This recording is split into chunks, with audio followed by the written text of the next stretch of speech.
Hello everyone and welcome to the class of Applied Mathematics. I am Neha Agrawal and I am a faculty at the Department of Mathematics from NIT Polytechnic, Nagpur. Topic of our today's lecture is examples based on definite integrals.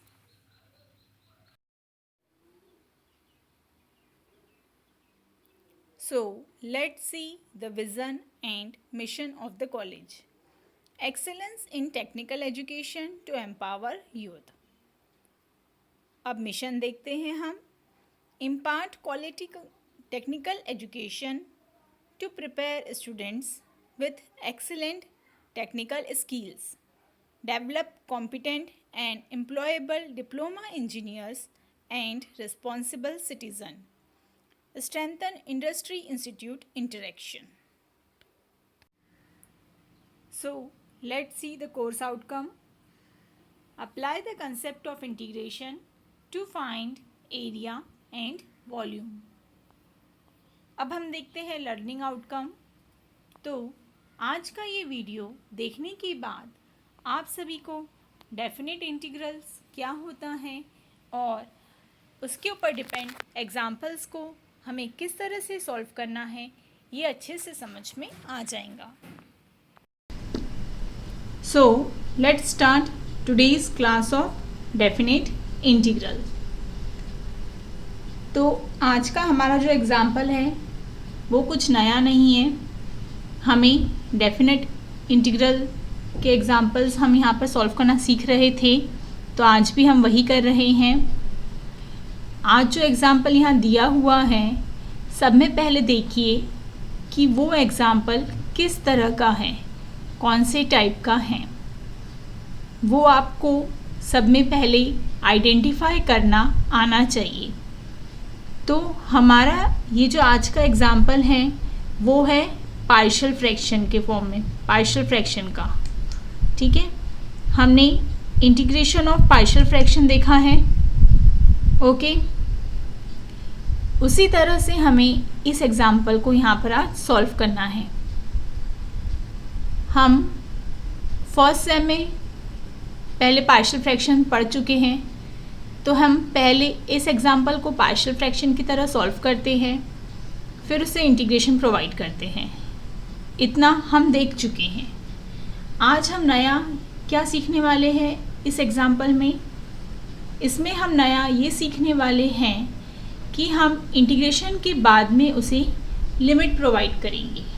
Okay, तो बस हमें जो limit provide करना है वही step हमें बहुत ध्यान से समझना है. बाकी उसके पहले की जो स्टेप्स है वो बिल्कुल सेम है. ओके, तो देखिए इसका सलूशन किस तरह से हो जाएगा. फर्स्ट स्टेप हमेशा हमारी सेम रहती है.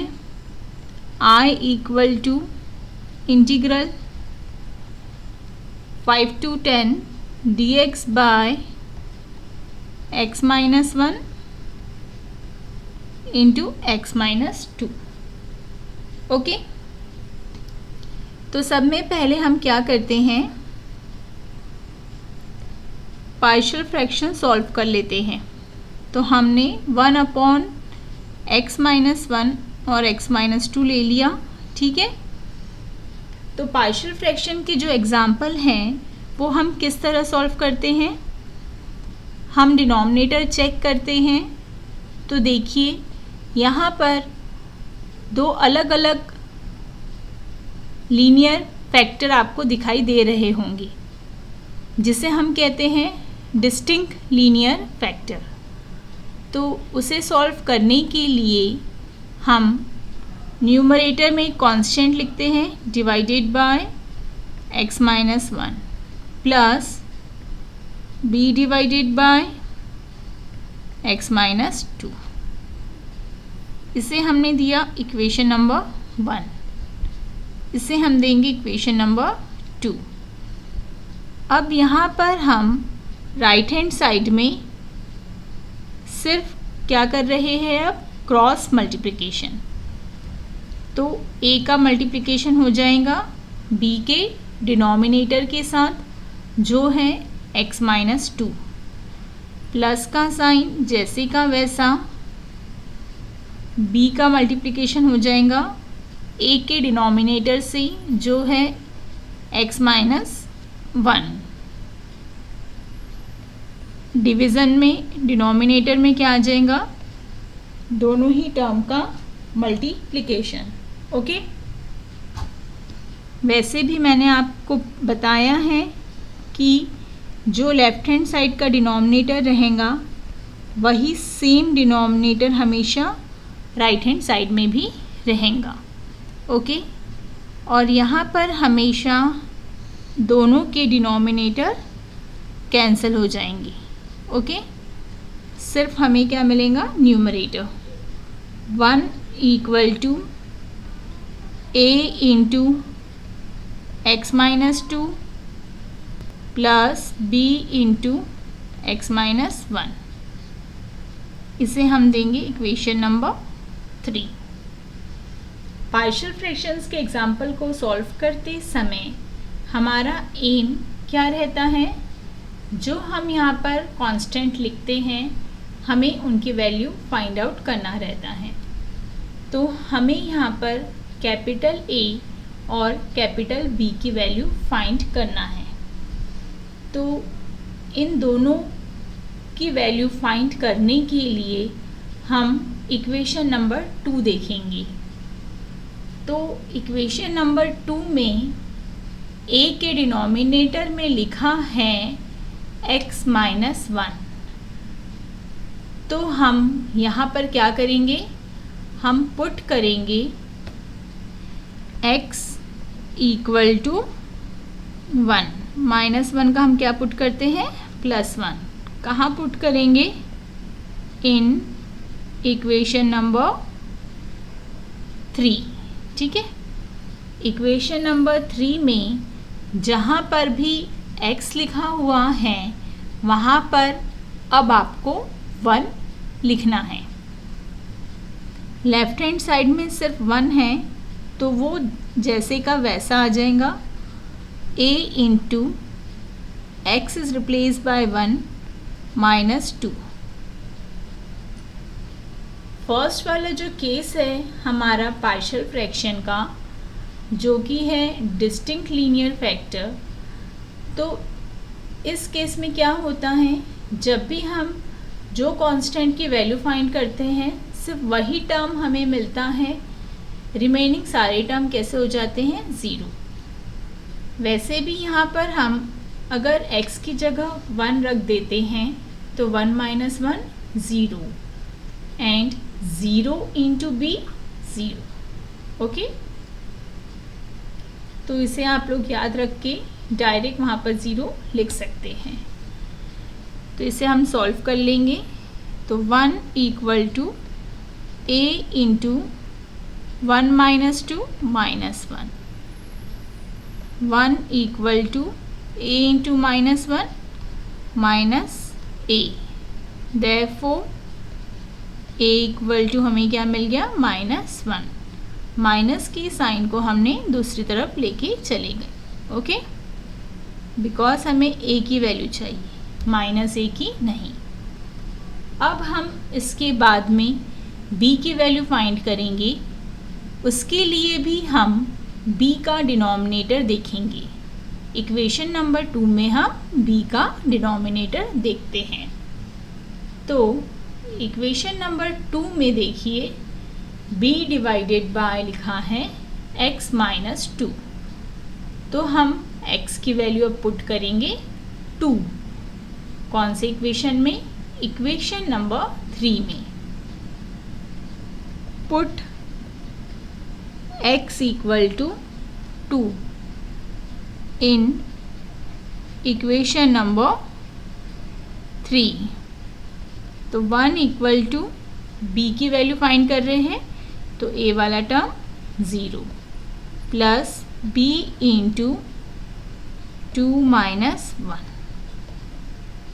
1 equal to b into 2 minus 1 1।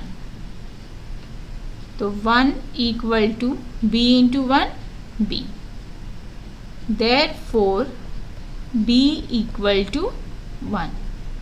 हमें b की वैल्यू मिल चुकी है 1। अब हम ये a और b की वैल्यू इक्वेशन नंबर 2 में पुट कर देते हैं। तो हमारा इक्वेशन नंबर 2 क्या है? 1 upon x minus 1 x minus 2 equal to a की वैल्यू हमें मिली है -1 divided by x minus 1 plus b की वैल्यू हमें मिली है 1 डिवाइडेड बाय x माइनस 2। लेकिन हमें सिर्फ इतना ही सॉल्व करना है क्या? नहीं, हमें इनका इंटीग्रेशन भी फाइंड आउट करना है। इंटीग्रेशन क्या लिमिट दी हुई है हमारे पास? 5 to 10। 1 upon x minus 1 x minus 2 dx equal to integration of 5/10। हम माइनस के साइन को इंटीग्रेशन के साइन से बाहर लिख देते हैं। 1 upon x minus 1 dx plus का sign as it is, second term को भी सेपरेटली इंटीग्रेशन प्रोवाइड कर देते हैं। 10 integration 5 to 10 1 by x minus 2 dx। अब यहाँ पर कौन सा इंटीग्रेशन हमें अप्लाई करना है? Integration of 1 upon x। यहाँ पर x की जगह पर क्या लिखा है? x minus 1। तो ये हो जाएगा log x माइनस 1। ओके, ये माइनस का साइन लिखना है, यहाँ पर ब्रैकेट देके लिमिट प्रोवाइड करेंगी। ओके, प्लस यहाँ पर जो डिस्टर्बेंस टर्म है वो है x माइनस 1। ठीक है, यहाँ पर डिस्टर्बेंस टर्म क्या है? x minus 1।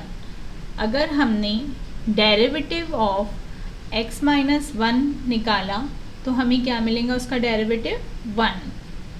तो डिनोमिनेटर में 1 नहीं लिखा तो भी चलेगा। ओके, और ये हम बहुत बार कर चुके हैं, इसलिए यहाँ पर हमने उसे नहीं देखा। ठीक है, प्लस सेम वही इंटीग्रेशन यहाँ पर भी आएगा, log ऑफ x माइनस 2। ठीक है, ब्रैकेट कंप्लीट 5 to 10। ओके, अब हम इन्हें लिमिट प्रोवाइड करते हैं। माइनस का sign as it is, first term को पहले अपर लिमिट प्रोवाइड करिए। तो x की जगह हम लिखेंगे 10 माइनस 1 जैसे का वैसा। अभी हमने सिर्फ अपर लिमिट प्रोवाइड किया, माइनस का साइन, अब हम लोअर लिमिट प्रोवाइड करेंगे। तो फंक्शन जैसे का वैसा लिखना है। log x की जगह हम लिखेंगे अब 5 माइनस 1, ब्रैकेट कंप्लीट, फिर उसके बाद में है प्लस का साइन। अब जो हमारे सेकेंड टर्म है वो है log x माइनस 2, उससे भी अब हम लिमिट प्रोवाइड करेंगे। तो सब में पहले अपर लिमिट, तो अपर लिमिट क्या है? 10। तो 10 minus 2, upper limit minus lower limit, तो log ऑफ x की जगह 5 minus 2। Okay, equal to minus log 10 minus 1 9 minus log 5 minus 1 4 plus sign as it is log 10 minus 1 8 minus log 5 minus 2 3 equal to के बाद में ये जो minus का sign है उससे हम ब्रैकेट को ओपन कर देते हैं, तो माइनस इंटू प्लस लॉग 9 ये हो जाएगा minus log 9।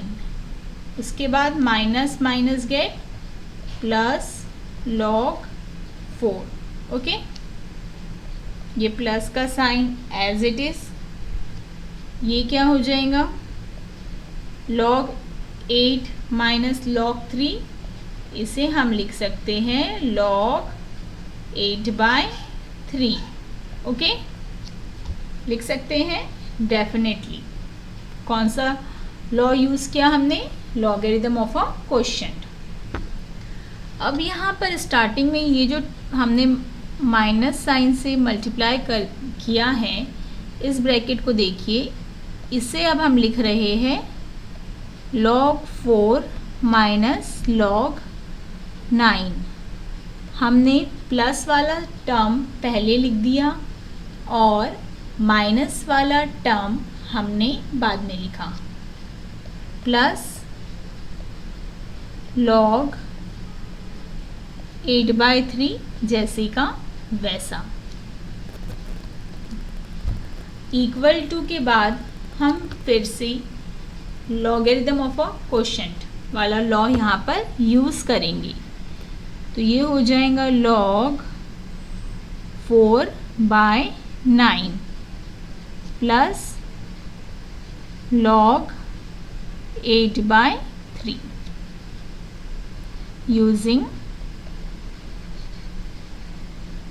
log A minus log B equal to log A/B।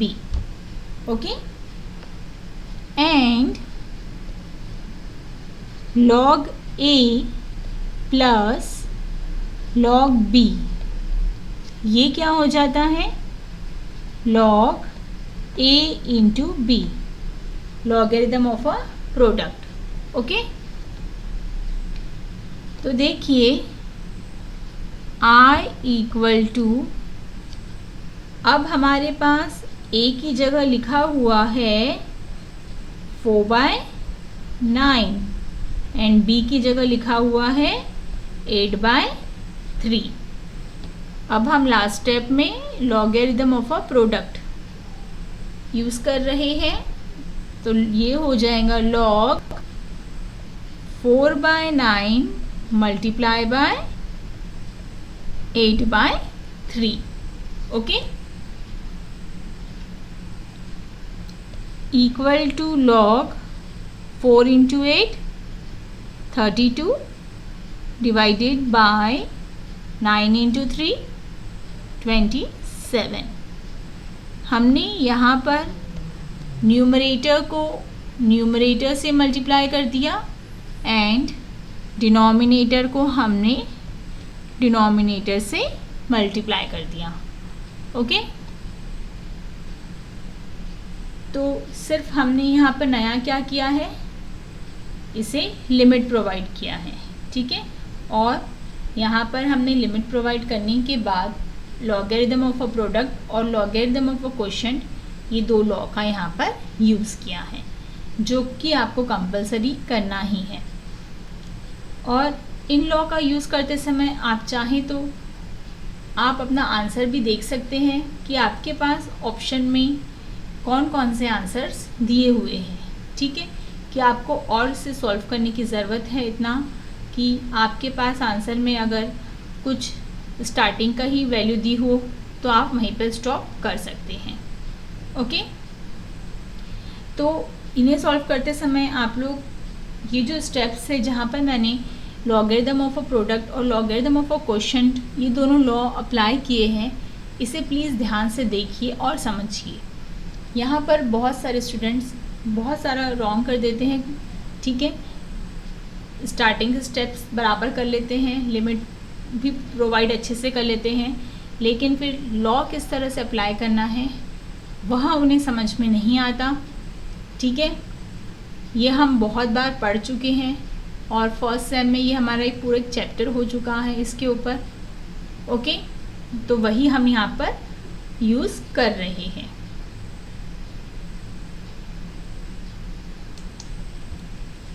तो ये आप लोगों के लिए असाइनमेंट है और इन्हें आपको कंप्लीट करना है।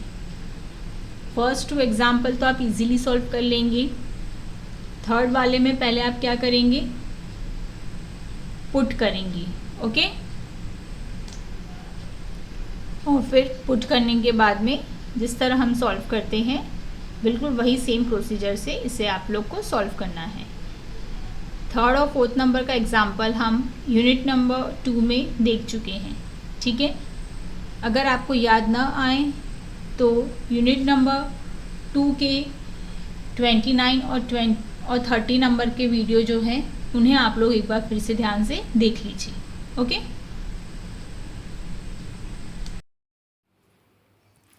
तो हमारी आज के टॉपिक के लिए हमारा PO1 और PO7 जो है वो यहाँ पर सेटिस्फाइड होता है। PO1 है हमारा बेसिक डिसिप्लिन नॉलेज और PO7 है लाइफ लॉन्ग लर्निंग, ओके। तो ये 2 POs हमारे आज के टॉपिक के लिए यहाँ पर सेटिस्फाइड होते हैं। Our upcoming topic is properties of definite integrals. Thank you for watching this video.